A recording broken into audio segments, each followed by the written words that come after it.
Bismillahirrahmanirrahim. Assalamualaikum warahmatullahi wabarakatuh. Berjumpa lagi dengan saya Risma Madiah dengan NIM 2120404030. Nah, kali ini saya akan memaparkan tentang berbusana muslim dan muslimah untuk memenuhi tugas dari mata kuliah praktek ibadah. Nah, selanjutnya jangan lupa untuk simak video saya. Pengertian berpakaian. Pakaian adalah suatu produk budaya yang dipakai berupa baju, celana, jilbab, ataupun yang lainnya. Nah, atau kata lain pakaian itu disebut dengan busana. Dalam Islam telah mengatur prinsip-prinsip dalam berpakaian atau berbusana. Berpakaian Islami maksudnya yaitu memakai atau menggunakan pakaian yang sesuai dengan syariat agama Islam. Prinsip dari berpakaian dalam Islam yakni menutup aurat. Selain prinsip pokok dalam menutup aurat, Islam juga mengajarkan adab dan keindahan dalam urusan berpakaian atau berbusana. Secara etimologi atau bahasa, aurat berasal dari awira, yang artinya segala sesuatu yang harus ditutupi atau segala sesuatu yang menjadikan malu apabila dilihat. Sedangkan secara terminologi atau istilah, aurat yakni anggota tubuh manusia yang wajib ditutupi dan haram dilihat oleh karena lain kecuali oleh mahramnya.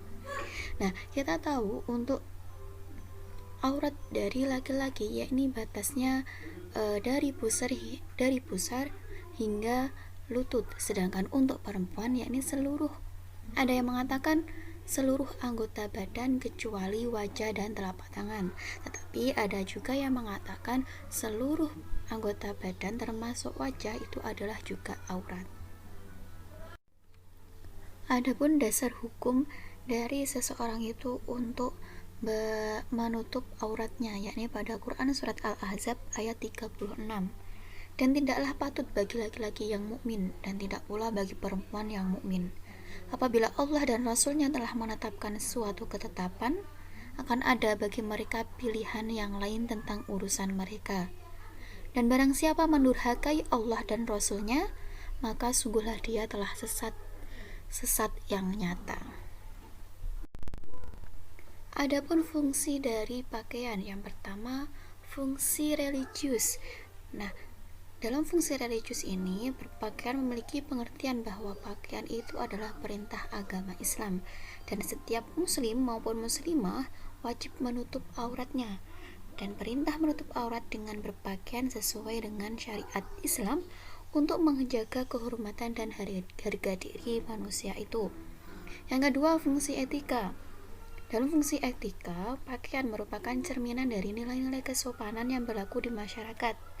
Dan sehingga cara berpakaian merupakan wujud penghormatan kita kepada orang lain.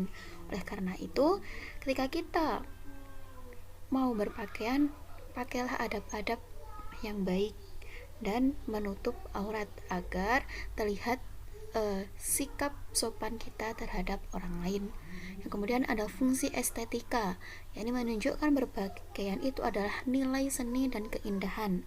Namun nilai seni dan keindahan ini tidak boleh melanggar ketentuan syariat Islam. Yang terakhir ada fungsi menjaga kesehatan.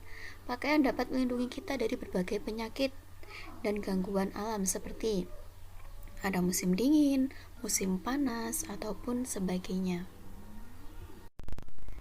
Adapun ketentuan berpakaian dalam Islam, yang pertama harus menutup aurat seperti yang sudah dijelaskan saya tadi di atas, kemudian layak dan bersih, kemudian pakaian itu tidak transparan, suci dari najis, tidak mengekspos atau menonjolkan bentuk lekukan tubuh, tidak menimbulkan madorot atau bahaya baik bagi diri sendiri maupun orang lain, tidak untuk kesombongan, tidak tasyabuh, dan tidak berlebih-lebihan dalam menggunakan pakaian. Adapun hikmah dari berpakaian, yang pertama, seseorang yang berpakaian Islam akan terjaga kehormatannya. Kedua, menghindarkan pemakaian dari perbuatan maksiat, menghindarkan pemakaiannya dari gangguan orang jahat, menghindarkan pemakaiannya dari azab Allah, dan dapat melindungi kesehatan dan menghindarkan dari berbagai penyakit. Nah, seiring berjalannya zaman, sekarang berbusana itu semakin berbeda-beda modelnya, apalagi bagi perempuan. Nah, ada pun macam-macam berbusana perempuan, mulai dari yang tidak berhijab, kemudian berjilbab yang modern, ataupun sekarang marak yang bercadar. Nah, macam pertama yakni ketika perempuan itu tidak berjilbab. Umat Islam diperintahkan untuk menutup aurat, salah satunya menggunakan jilbab bagi wanita. Nah, menurut Ardiansyah dalam jurnal Analitik Islam pada tahun 2014, aurat adalah batas bagian tubuh yang wajib ditutupi wanita dan laki-laki, musim dengan pakaian atau sejenisnya sesuai dengan batasan masing-masing. Jika aurat dibuka dengan sengaja, pelakunya akan berdosa dan tempatnya kelak nanti adalah di neraka. Untuk menutupi aurat tersebut, muslimah dianjurkan untuk menggunakan pakaian dan jilbab yang baik dan benar. Yang kedua yakni berjilbab.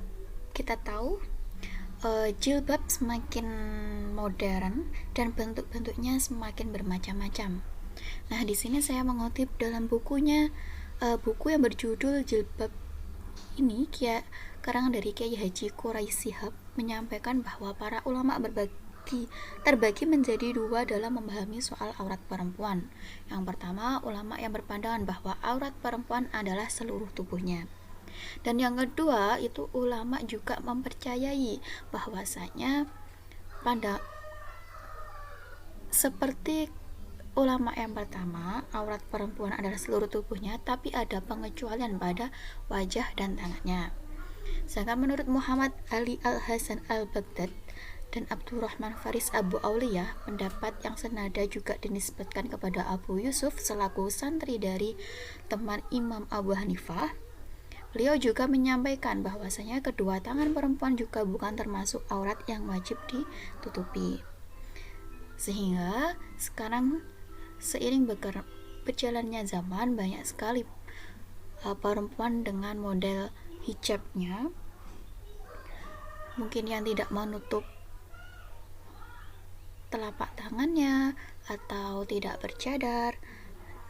Tetapi dalam buku ini beliau menyampaikan bahwasanya beragam pandangan ulama hingga saat ini mengenai jilbab, yakni didasarkan pada perbedaan penafsiran ayat yang sudah dijelaskan.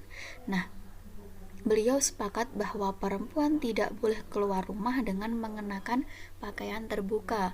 Maksudnya terbuka di sini, perempuan tidak boleh perempuan tidak boleh keluar jika perempuan itu hanya mengenakan pakaian yang terbuka. Jadi seharusnya perempuan itu jika hendak keluar rumah bisa menutup auratnya, bisa dengan berjilbab walaupun wajah dan telapak tangannya masih terbuka. Yang terakhir yakni ketika seorang perempuan itu bercadar. Kita tahu banyak perbedaan para ulama terhadap aurat wanita.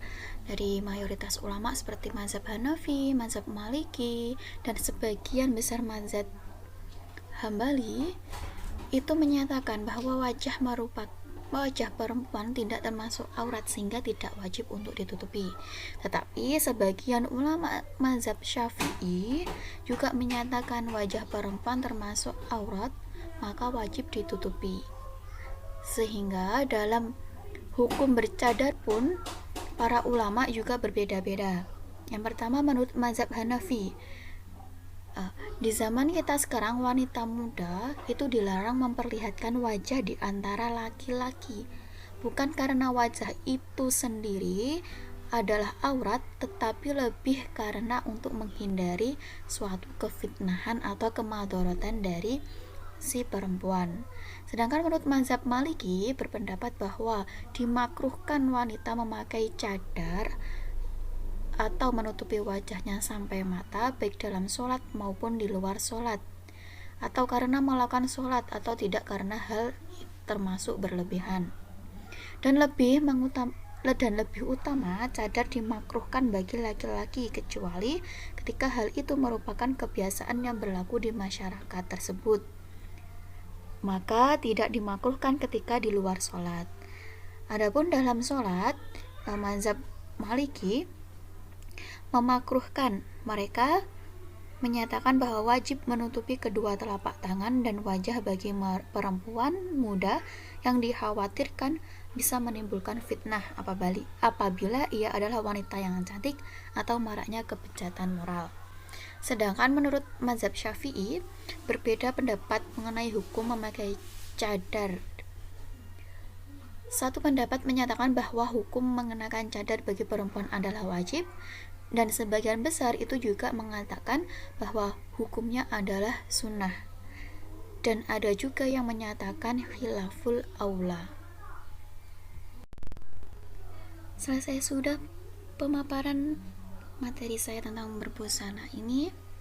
Semoga bisa bermanfaat bagi kita semua, dan mungkin banyak adanya perbedaan mengenai berbusana, mengenai menutup aurat, mengenai pemakaian jilbab dan lain sebagainya. Semoga tidak mengurangi rasa toleransi kita terhadap perbedaan ini dan menumbuhkan rasa saling menghargai kita dan tidak menyalahkan siapapun.